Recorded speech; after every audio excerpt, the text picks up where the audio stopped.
Spira, the setting of Final Fantasy X, whose story revolves around the perpetual cycle of death and rebirth manifested in the monster known as Sin. At the heart of this struggle lies the city of Zanarkand, whose musical theme has captivated both avid Final Fantasy fans and more casual enjoyers of video game music. But how is the Zanarkand we discover in the story reflected in this hugely popular musical track?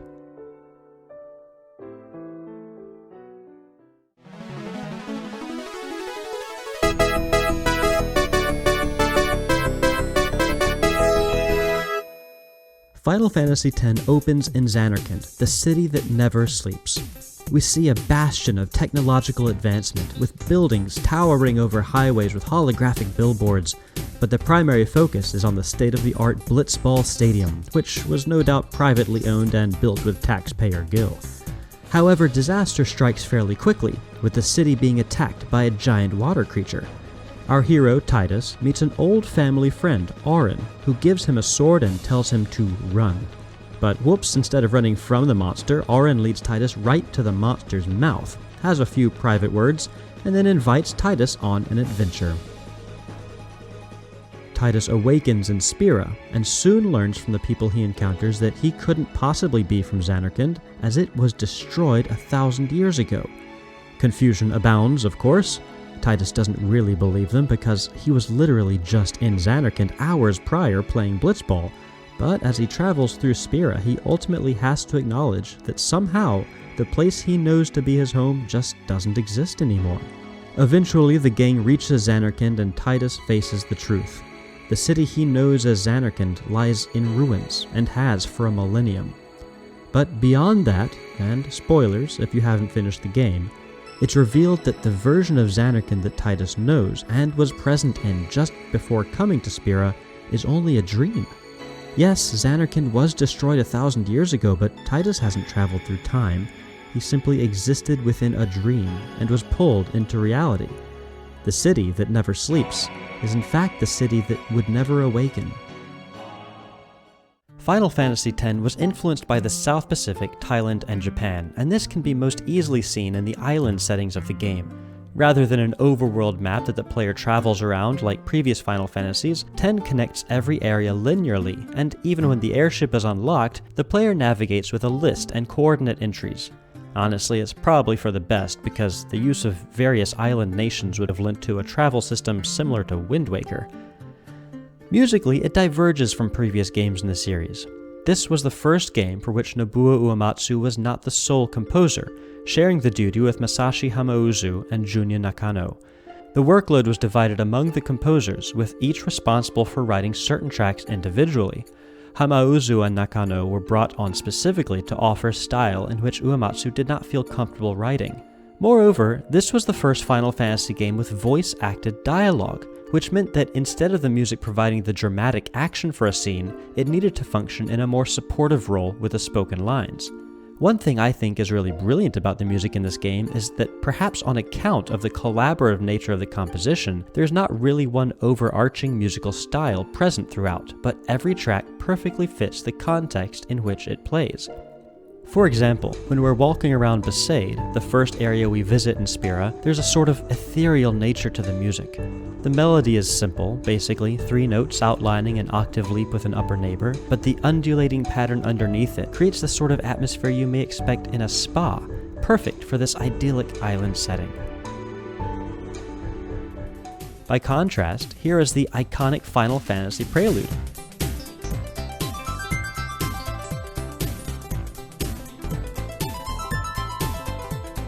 We hear it in Zanarkand at the beginning as Tidus is preparing for the Blitzball game. Stylistically, it couldn't be farther from the music on Besaid, but it suits the setting here, with a more techno vibe and rock beats for all the high-energy sports fans.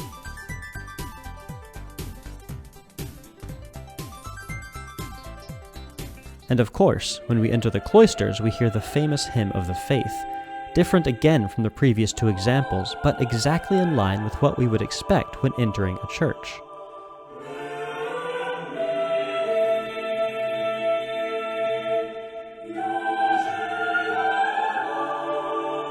Now let's turn our attention back to Zanarkand's theme.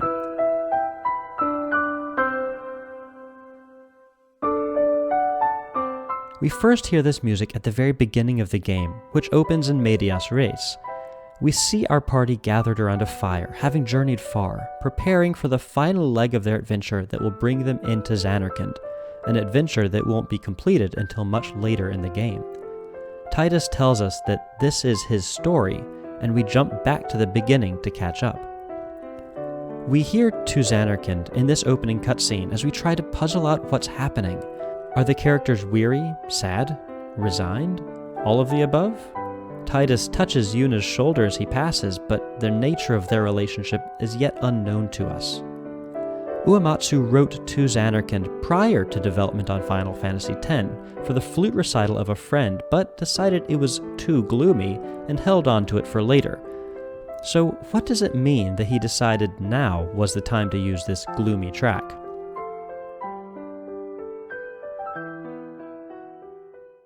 We'll get into that, but first let's dive into the musical analysis and take it apart a bit. We start in E minor, and the ascending arpeggio moves in contrary motion with the bass to C major. The next two bars use the same motion, moving from D major to B minor. Already we're getting some dualistic imagery here that defines the whole piece. Two chords in two measures, minor to major, then another two chords, major to minor. The next chord is a C major major 7 chord, which is what you get if you put the first two chords, E minor and C major, together, moving down to B minor. The next two chords are A minor moving to a chromatically lowered F major, what would be traditionally considered a Neapolitan in E minor. And that makes up the introduction of this piece. It establishes the key, but also establishes the free interchange between major and minor sonorities, so that we don't really get a heavy sense of minor. It also establishes a theme of duality, or two, that pervades the whole thing. Aside from the pairing of major and minor chords over two measures, each arpeggio also includes a second as a passing tone. So this Neapolitan F major arpeggio leads us into our first section. Reintroducing E minor, it almost follows the chord progression established in the introduction. E minor to C major, then D major, but instead of going to B, which would be the dominant in E minor, it goes to G major, which is the relative major. This chord progression repeats in the next four measures. The melody inverts at the crest, rising where before it had fallen, but still ending on B, so. The third phrase is a repeat of the first, but the final phrase breaks the pattern. It uses C major major 7, dually comprising C major and E minor, moves to D7, then cadences to C major through A minor 7 and B minor. This sort of throws into question the key now, because we're used to seeing a cadence on the tonic of whatever we started in. However, once we finish our analysis, you'll understand why we appear to be changing keys here. Before we leave this first section, let's revisit this duality between major and minor. E minor and G major are relative keys of each other, meaning that they share the same key signature but different tonic pitches. This is reinforced by the absence of the leading tone D sharp in E minor here. It's possible to hear this section in either key, really. If we assign Roman numerals to it, in E minor we would have 1, 6, 7, 3. While in G major, we would have 6, 4, 5, 1. Either would be a valid analysis if I were your teacher, but you would need to defend your answer. If you chose E minor, you'd need to identify the G major as a half-cadence substitution. It feels like a pausing point, but not an arrival in the key. Using 3 in place of 5 is not revolutionary. As far back as the mid-18th century, sonata form was defined by having a second theme in a different key area than the first. In major, this traditionally meant moving from 1 to 5, but in minor, it was just as likely to see a shift to 3, the relative major. If you chose G major, you'd need to explain that the phrase begins with a submediant substitution for tonic. 6 can fill in for 1, though we most often see it following 5 as a deceptive cadence. But it could also fill in at the beginning of the phrase. Schenkerian analysts call this an auxiliary cadence. So with the first section, it's like you have two possible truths, and it's difficult to tell between them which is the real thing. Moving on to the second section, we do change keys. The C major at the end of the first section is reinforced with the key signature, but instead we get A minor, another relative key pairing. Our progression here goes A minor, F major, G major, E minor, and notice that we're still getting that second filling in the arpeggio. We get a new melody for this section, though you could argue that it's loosely based on this descending motif from the first section. If the first section was arguably in 2 keys, the second section unambiguously moves through different keys. After we arrive on E minor, we get B minor and F sharp minor, borrowing an F sharp from the previous key and adding in a C sharp that we haven't seen yet. From there, we move through A minor before arriving on B major.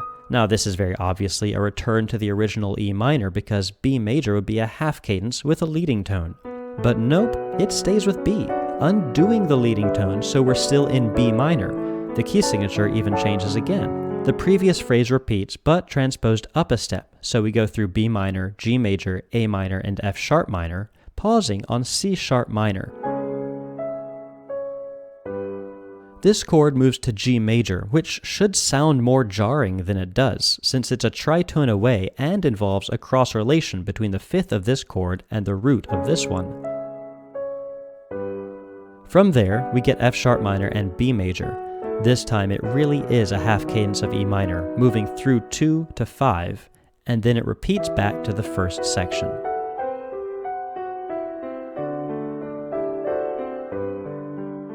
So we saw some instances of 2 in our detailed analysis, added seconds and arpeggios, pairing relative chords, and offering a choice between 2 key areas. If we zoom out though, we see this theme played out on a large scale. 2 Zanarkand is what is called binary form with an introduction. The introduction, as we saw, introduces key thematic elements. The piece itself is in 2 large sections. To be more specific, we could call this simple continuous binary. Simple means that the melodic material in the second section is different than the first. This contrasts with rounded, where the A section melody appears in the B section. Continuous just means that the A section ends harmonically open, as opposed to sectional when the A section cadences on tonic. At this point, it should be clear that this video is brought to you by the number 2, and also why that is significant. 2 Zanarkand, or 2 Zanarkands as perhaps it should have been called, perfectly encapsulates how the titular city is presented in the game. We see it initially as a bustling, lively, advanced city, but then it's revealed to be in ruins, only serving as a destination for sacred pilgrimage. The player, experiencing the game through the eyes of Titus, is unsure which version of the city is real until much later in the game. The 2 Zanarkands are represented through music, though you could certainly debate about which musical section represents which version of the city. The first section seems fairly busy and has these relaxing moments of major sonorities, conjuring up images of Titus's lively, happy version. However, you could also argue that the second section has a slightly more plaintive melody and these moments of pause and stillness, which may represent the fact that Titus's version is frozen in time as a dream. Once you begin trying to identify narrative elements in music, it becomes highly subjective, so I would be really interested to hear your thoughts about which Zanarkand is represented and how in the comments. The last thing I'll say about it is that we know Uematsu had written this piece prior to Final Fantasy X, but we don't know how much he may have altered it upon learning what it would be for, so it's possible that this whole video is just speculative. But that's the joy of music theory. You can analyze the elements present to deepen your own appreciation of the music, whether it was the composer's intention or not. A huge shout out to Olimar12345, who made the piano transcription I used for this video. It saved me a lot of time usually spent making my own transcriptions.